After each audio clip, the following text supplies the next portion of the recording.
नाम था ढोलकपुर। बड़ा ही शांत और सुंदर गांव था। लोग हमेशा खुशी से झूमते थे क्योंकि उस गांव में रहता था महाराज रायस्टार, जो अपने गांव के लिए एक शेर था जो कभी अपने लोगों के साथ गलत होने नहीं देता था। लेकिन उस गांव में छुपा था एक डरावना राज, एक राज जो सबके दिल में था पर जुबान पे नहीं। गांव के बीच एक सूखा हुआ पेड़ था जिसे लोग कहते थे श्रापित पेड़। ना कोई उसके पास जाता, ना कोई उससे आंख मिलाता। हर पूर्णिमा के अगले दिन उस पेड़ के नीचे एक लाश मिलती थी।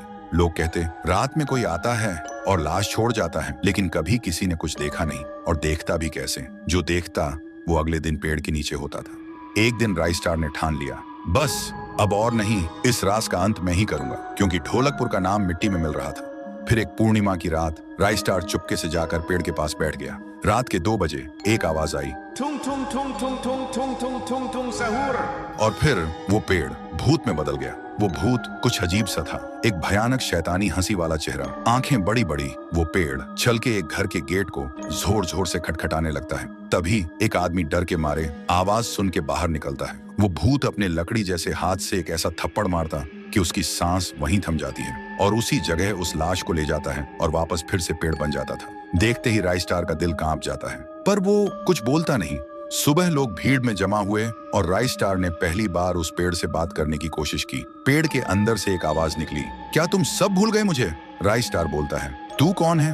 पेड़ बोलता है, मैं हूँ ठुन ठुन ठुन साहुर। एक वक्त था जब मैं भी इस गांव का एक प्यारा सा बच्चा था, लेकिन 100 साल पहले मुझे इसी पेड़ से रस्सी बांधकर उल्टा लटका दिया गया, गांव वालों की आंखों के सामने, और मेरी मौत को तमाशा बना दिया गया, सिर्फ इसलिए क्योंकि मैंने एक राज देख लिया था जो लोग छुपाना चाहते थे।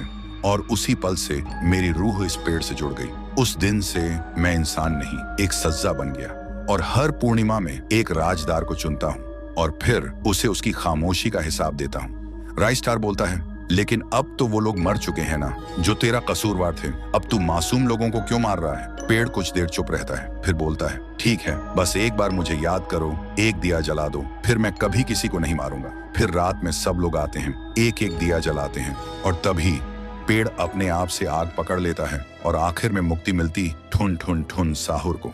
उस दिन के बाद गांव में कभी कोई लाश नहीं मिली। हर पूर्णिमा में लोग एक दिया जलाकर उसकी यादों को जिंदा रखते हैं, क्योंकि अगर भूल गए तो सपने में एक आवाज सुनाई देती थी, tung tung tung tung tung tung tung tung tung